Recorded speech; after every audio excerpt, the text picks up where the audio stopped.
The extreme, cold apocalypse descended. I was dizzy and faint from hunger at home. My husband risked his life to go out and find supplies for me. After enduring untold hardships, he finally brought back a cart full of food and charcoal. Over, my brother and sister-in-law waited until we were carrying things, and secretly locked the door behind us. Out in the freezing snow and ice, I held my husband's dead body, filled with endless regret. No, I gasped heavily for air, scanning my surroundings. The familiar room, the bright sunlight. And then, hearing my voice, he rushed out from the kitchen. What's wrong? Did you have a nightmare? My husband, Hao Hao, looked at me with a face full of worry, and used the back of his hand to check my forehead's temperature. Are you sick? The weather has been getting colder these past 2 days. Looking into Hao Hao's concerned eyes, feeling his familiar body heat, I finally couldn't hold back my tears. It was wonderful. I had been reborn.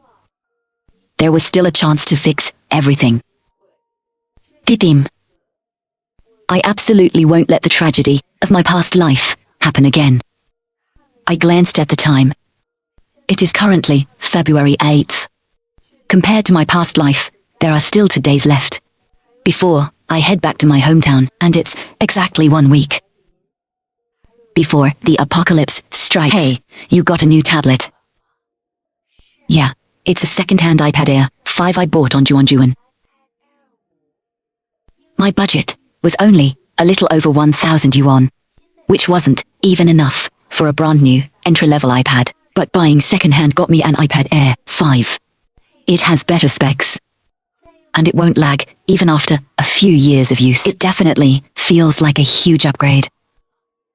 Their store even ships normally during the Spring Festival, spending the same amount of money on Juan and getting a higher tier flagship tablet. This kind of upgrade is really worth it. I stopped Hao Hao, who was about to go back to cooking.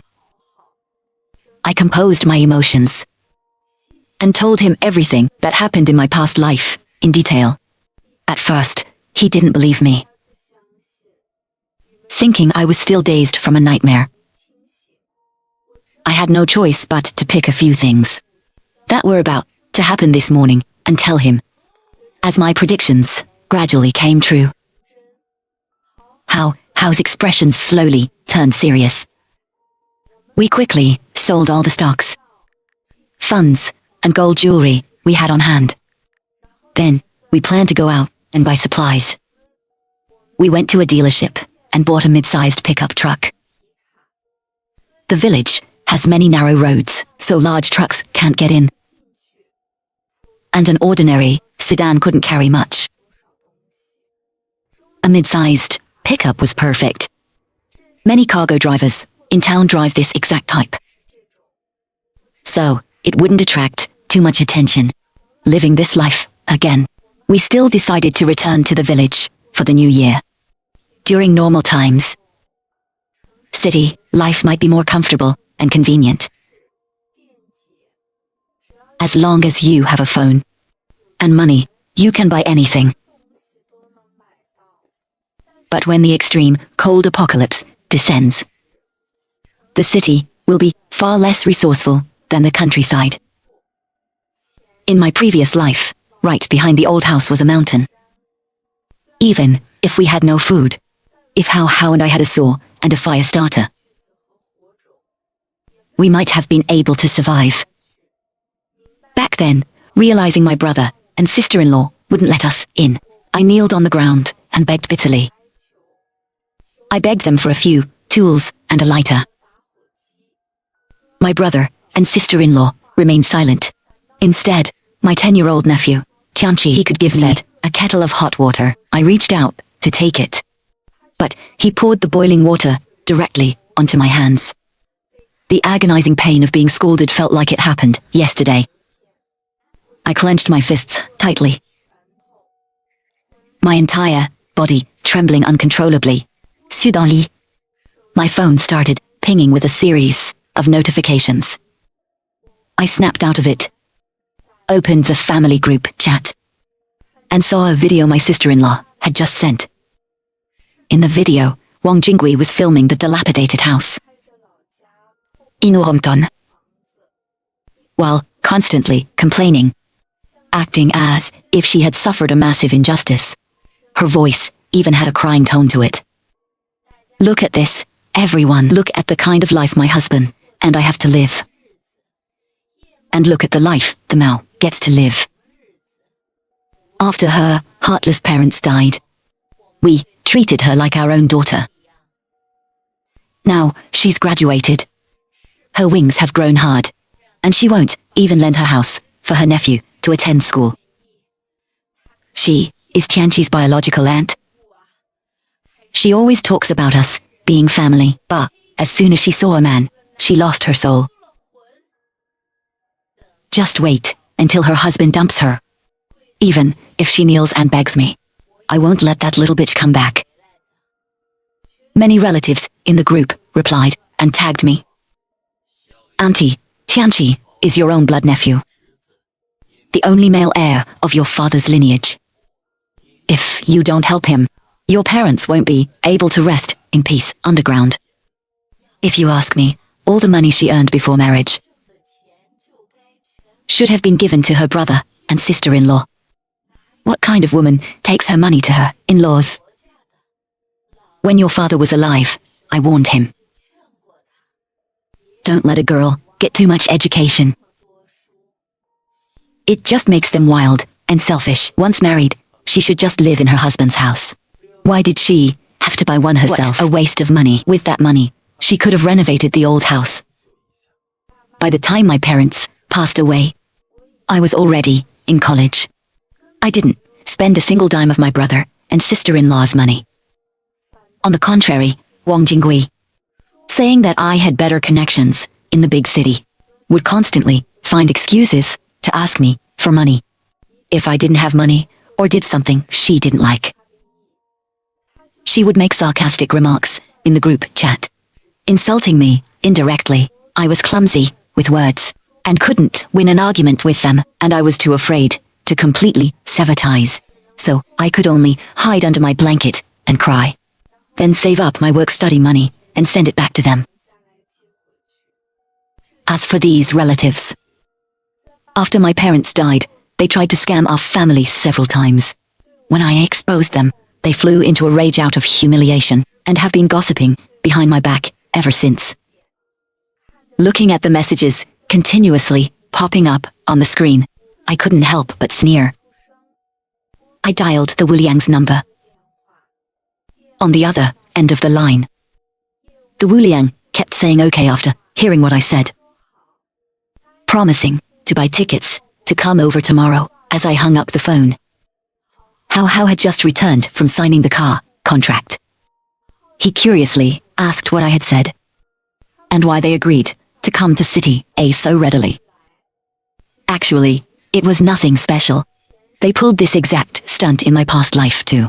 Wang Jingui demanded that we transfer the house ownership to them, wanting my nephew to attend school in our district after the new year.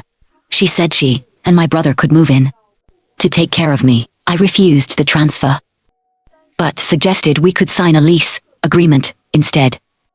That way, Tianqi could still use the house's address for his school enrollment. A few days later, Wang Jingui posted that video in the group chat. Back then, I was still a coward.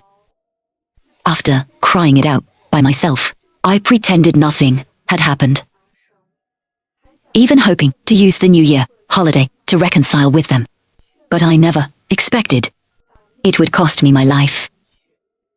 What I just said on the phone was exactly about this matter. I told them I had thought it through. Since there aren't many people doing administrative business before the new year, ASAP to transfer the ownership. That way, when spring arrives next year, Tianqi can report directly to the school. Of course, that's assuming they can survive until spring. Early the next morning, Wang Jingui sent me their train details. Since it's close to the new year, direct tickets are hard to get, factoring in transfers and travel time. They won't arrive in city until noon the day after tomorrow.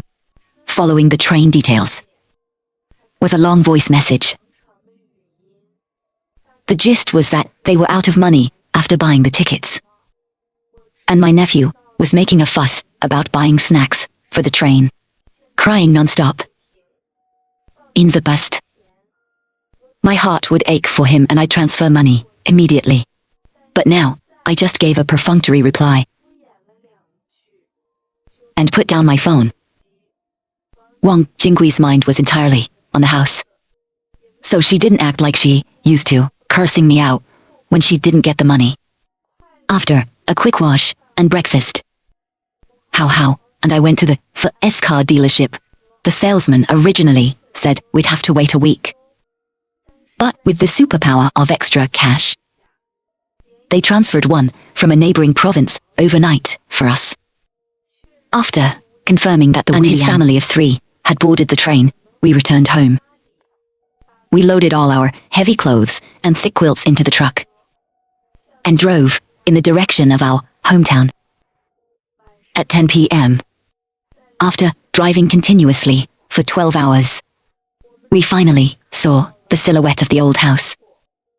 This 2-story house was built when my parents were still alive. Les Lord Squarmeter. The first floor also has a wood-fired stove. Most importantly, there's a 3-meter deep cellar inside the kitchen. It was dug by my great-grandfather during the famines in the past, January 23rd, before dawn even broke. There was a knocking sound from outside. I opened the door and revealed a satisfied smile. Before driving back, I had booked some renovation workers, saying I wanted to refurbish the old cellar at home. I specifically hired these workers from a neighboring city. Once they finish this job, they'll go back to their own hometowns for the new year. By the time things go south, they'll be far away. And with the heavy blizzard outside, even if they connect the dots, it's impossible for them to come find us. I had the workers line the cellar with thermal insulation, cotton on all sides. Then we dug out to wall niches to install fireplaces and installed a 10 centimeters diameter smoke pipe on the ceiling, connecting directly to the kitchen's original chimney. That way, with the charcoal burning 24/7, we won't have to worry about the chimney getting frozen shut. They worked for 2 whole days before the modifications were completely finished. In the meantime, Wang Jingui actually called me, asking why no one was home. I casually made up a lie, saying Hao Hao and I had to go on a sudden business trip, and told them to just stay at the house for now. Through the surveillance cameras, I saw they moved right into the master bedroom upon arriving, turned the AC and floor heating up to the max, and sat on the floor eating popsicles. So, even though they had been there for 2 days, not a single one of them noticed that there wasn't a single thick quilt in the house. Wang Jingui did rummage through my wardrobe, but her attention was entirely caught by my summer dresses. She tried them on one by one, having a blast. If she couldn't fit into one, she would intentionally tear it, cursing me out while she tore it. That little wretch is enjoying life in the city. Once I get my hands on this house, let's see if her husband divorces her or not. A Gaizi from the next village still hasn't found a wife. When the time comes, I'll marry you off to him for the bride price. With that money, I can buy as many clothes like this as I want. Let's see if you still dare to act arrogant in front of me. She never stopped to wonder why my wardrobe only had summer clothes in the middle of winter. Before the workers left, Hao Hao suddenly seemed to think of something. He paid them extra to reinforce and seal all the doors and windows, leaving only the back door on the first floor as the sole exit. While we were chatting, one of the workers looked at me with a smile and said his daughter was about my age. After finishing this job, he would go back and give her a big red envelope. Histoire reminded me of my father when he was alive. My heart ached slightly, and I couldn't help but offer a warning. A few days ago, I saw people online saying, "There's going to be a massive snowstorm this year, just in case. You should hoard some extra food and charcoal at home." The workers also started talking amongst themselves about previous snow disasters, mentioning people who had frozen to death at home. Since it was the new year anyway, buying extra supplies was completely normal. I really hope they took my advice. With the construction going on for the past few days, making all sorts of noise, some villagers came to ask questions. I just told them the house was too old, and we were taking advantage of the holidays to renovate it. By the time the house was done, it was already the 27th of the lunar month. Next was transporting the supplies. As early as the day I was reborn, I had ordered a massive amount of things online. To avoid drawing attention, these things were bought in separate batches, and the delivery address wasn't our village. Instead, I used addresses in several surrounding towns when picking up the goods. We covered our faces tightly with hats and masks, terrified of being recognized by anyone. In extreme cold weather, the most crucial things are energy and food. Time was running short. Hao Hao and I didn't even have time to sleep, working in the dark to carry trip after trip of items into the house. Before the sun went down the next day, we unloaded the last truckload of supplies, looking at the rooms and cellar packed to the brim. The tense string in my mind, that had been tightly wound since my rebirth, finally relaxed. I leaned against Hao Hao's shoulder and fell into a deep sleep. I was awakened by a series of knocks on the door. Outside the window, it was already bright daylight. I originally wanted to pretend nobody was home, but after 10 minutes, the knocking didn't stop. Instead, it grew louder and louder, afraid of attracting other villagers. I had no choice but to brace myself and open the door. The person knocking was my second aunt. Through the iron gate, I asked her what she wanted. Since we had already torn away all pretenses, there was no need to be polite to her. Second à nous qu'on face. Enchanted. Jean-Guy, I told you I saw them out at the house a few days ago, and you didn't believe me. Look who this is. Only then did I notice. That second, Aunt was holding her phone in a video call with her left hand. The person on the other side was none other than Wang Jingui. Seeing that I was actually in our hometown, Wang Jingui acted as if facing a mortal enemy. The Mao, what are you doing sneaking back to the village? Let me tell you, don't get any ideas about the old house. Your parents left that for their son. You have no share in it. You'd better be back before tomorrow. Hurry back to transfer the house ownership. I quickly explained. Sister-in-law, I'm just passing through on a business trip. Then I remembered the transfer requires a certificate from the village, so I stopped by to get it. Wang Jingui still looked somewhat grim, but hearing it was for the house transfer, she could only let it go. After sending off second aunt, I returned to my room, turned on my tablet, and looked at the surveillance footage.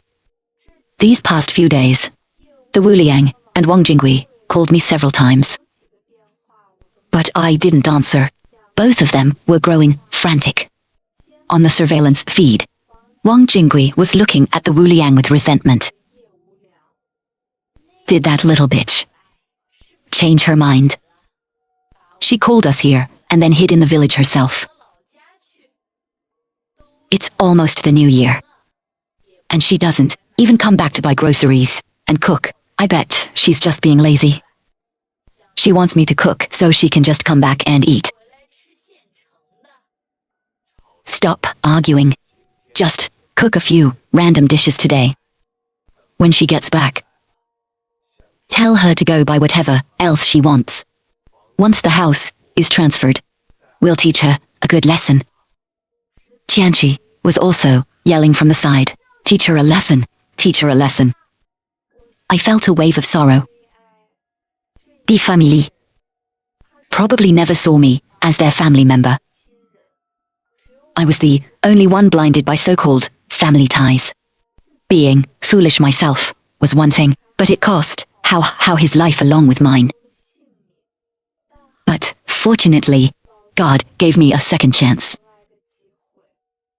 As I was lost in thought, the roar of the pickup truck sounded outside. Hao Hao walked in carrying a large bag of groceries. He said that before the apocalypse, he wanted to cook a New Year's Eve dinner with his own hands. That night, Hao Hao and I sat across from each other and raised our glasses. Happy New Year. And outside, amidst the sounds of firecrackers and fireworks, the heavy snowfall arrived exactly as promised. The temperature had already started to drop. Hao Hao and I were sitting in the cellar, unable to sleep. While we were feeling anxious, Wang Jinggui's video call came in. The Mao, you little wretch. Are you taking my patience for granted? I've asked around.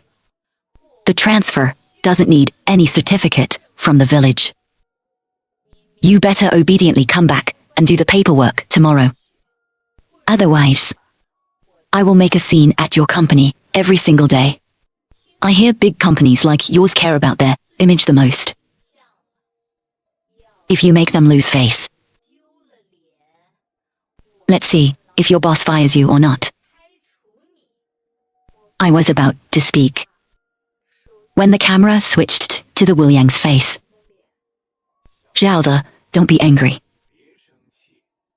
Your sister-in-law is just anxious because you haven't returned. She's too worried. I've already tried to calm her down. But if you keep refusing to come back, I'm afraid I won't be able to stop her. You worked so hard to get that job. I stared coldly at the Wu Liang. À la longue, these two have been playing good cop, bad cop, playing me like a fiddle. Something. So as not to put the Wu Liang in a difficult position, I would actively try to please my sister-in-law, but in reality, my sister-in-law was just a pawn. The Wu Liang was the real beneficiary. See, me stay silent. The Wu Liang's face also darkened. Zhaoda, it's not that I want to scold you, but ever since you got married, your behavior has been getting more and more out of line. You should know. You can change husbands, but you only have one brother. Interrupted by the two of them, my gloomy mood dissipated quite a bit. I picked up my milk tea and took a sip. If she wants to make a scene, let her. I've already resigned anyway. After saying that, I hung up the video call. The heavy snow fell for 2 days, and the temperature outside plummeted to minus 70 degrees. In weather like this, even with the AC and floor heating on, the temperature inside the house would still fall below zero. Only then did the Wu Liang's family realize that there was absolutely nothing to keep them warm in the house. Meanwhile, I was nestled on a mink mattress, leisurely watching anime. Wang Jingui still thought I was that easy-to-bully soft target, constantly messaging me on her phone, urging me to return immediately as soon as the snow stopped. On the surveillance, the Wu Liang and his family huddled together.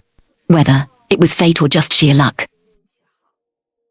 they actually managed to find a hot water bottle. The three of them fought over one hot water bottle.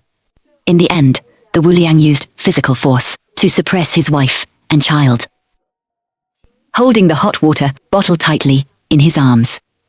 Wang Jingui shrank in the corner, still not forgetting to type on her phone. I didn't even have to guess to know she was cursing me. I snapped a picture of myself sitting by the fireplace, warming myself and eating snacks, and sent it to her. 3 seconds later, Wang Jingui's video call came right through. She finally realized that I had deliberately tricked them into coming to the city. 11 vidéo. Wang Jingui was trembling all over, unable to tell if it was from anger or the cold. The Mao, you did this on purpose. You did it on purpose, didn't you? I felt something was off from the start. Why would an ungrateful wolf like you suddenly think things through? How did your father's family end up with a wretch like you? You brought your man back to the village to eat well and live comfortably, and left your own brother and nephew out here to freeze and starve. Looking at the relative I once considered my support, I let out a scoff. I couldn't be bothered to pretend with them anymore. Wang Jingui, stop acting like you're such a victim. You can only blame yourselves for reaping what you sowed, coveting my house. If I guessed right, you never planned on returning this house to me anyway, did you? Having her scheme exposed, Wang Jingui started cursing out of anger. So what if I don't return it? It's not like I won't let you live here. You're just a woman. You make a little money and think you're so great. Taking your house means we think highly of you. Don't be ungrateful when we give you face. The Wu Liang stood to the side, complaining to me. The Mao, it's the new year. Do you have to make the family restless and miserable? Looking at the unrepentant couple across the screen, I simply hung up the phone, happily sitting on the wool carpet. In my room, I started eating hot pot. As for blocking them, I couldn't bear to do that. If I didn't watch them suffer retribution, how could I do justice? Don't past self in the snow. 2 more days passed. The death tolls reported on the news kept rising. Incidents of people fighting over supplies occurred everywhere. People beating each other bloody over a few packs of instant noodles. Everyone finally realized that this wasn't an ordinary snowstorm, but a true apocalypse. But soon, an even greater disaster struck. Power outages. Without food, a person can survive for a week. But in this kind of weather, if there's no electricity, a person would probably freeze to death in less than an hour. Down in the cellar, I took inventory of our supplies again. After confirming that the remaining items were enough to last us an entire year, I finally felt completely at ease. The warm fire filled the entire room. I lay on the bed, reading a novel. 11 cide. How skillfully used the small stove to simmer my favorite mutton and radish soup. The power had been out for 7 days. I opened the home surveillance cameras. Surprisingly, the Wu Liang was still alive. I checked the playback and realized a child downstairs had gotten sick, and the Wu Liang had used half a box of ibuprofen he found in my house to trade them for a quilt and some food. The 3 of them huddled in the room, smashing any wooden furniture they could dismantle to burn for warmth. Wang Jingui had become the slave of the father and son, dismantling furniture, boiling water, cooking. She did all of these chores. If she moved, even slightly slow, she would be beaten. I clicked into the live feed. Wang Jingui was cooking noodles. The Wu Liang sat on the bed, glaring at her. Is it ready yet? I'm starving to death. Terrified, Wang Jingui quickly took a taste. Just as the noodles entered her mouth, a furious the Wu Liang kicked her to the ground. You damn bitch. Taking the chance to steal food, her. The continuous hunger, cold, and fear of death had pushed the Wu Liang into madness. Wang Jingui cried and begged for mercy on the floor as he beat her. As for my nephew, seeing his mother beaten, he didn't try to stop it. Instead, after the Wu Liang vented his anger, he went up and spat on her twice. Serves you right for stealing food. I wonder if Wang Jingui felt regret now. In the past, when her son hit people, she didn't stop him, but instead praised him for being strong and having a lot of strength. The power was restored for 2 days, then went out again. After that, it was intermittent. The internet never connected again after that point. Hao Hao and I just stayed inside our cellar, quietly, living our own little life. Even without a signal, I had already stored away 100 gigabytes of anime, movie, television show, minigames, and various documentaries on hard drives. We weren't bored at all.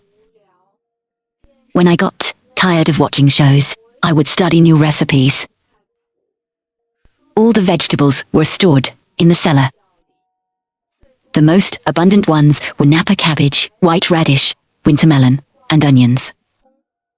Fruits and meat were all stored outside. We'd grab them whenever we wanted to eat. Today, I made spicy rice, chicken and vegetable soup. And to top it off, a strawberry cake for dessert. Just as the dishes were placed on the table, Hao Hao came back carrying the strawberry cake. His face was full of joy. Arif. The snow has stopped. I froze in place, then ran outside. This heavy snowfall, which had lasted for 4 months, had truly stopped. 2 days later, the signal also returned. I turned on my phone.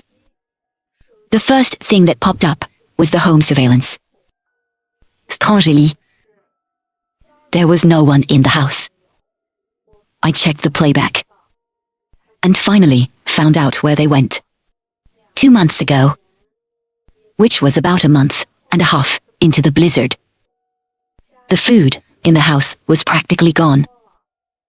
All the burnable furniture had been burnt too.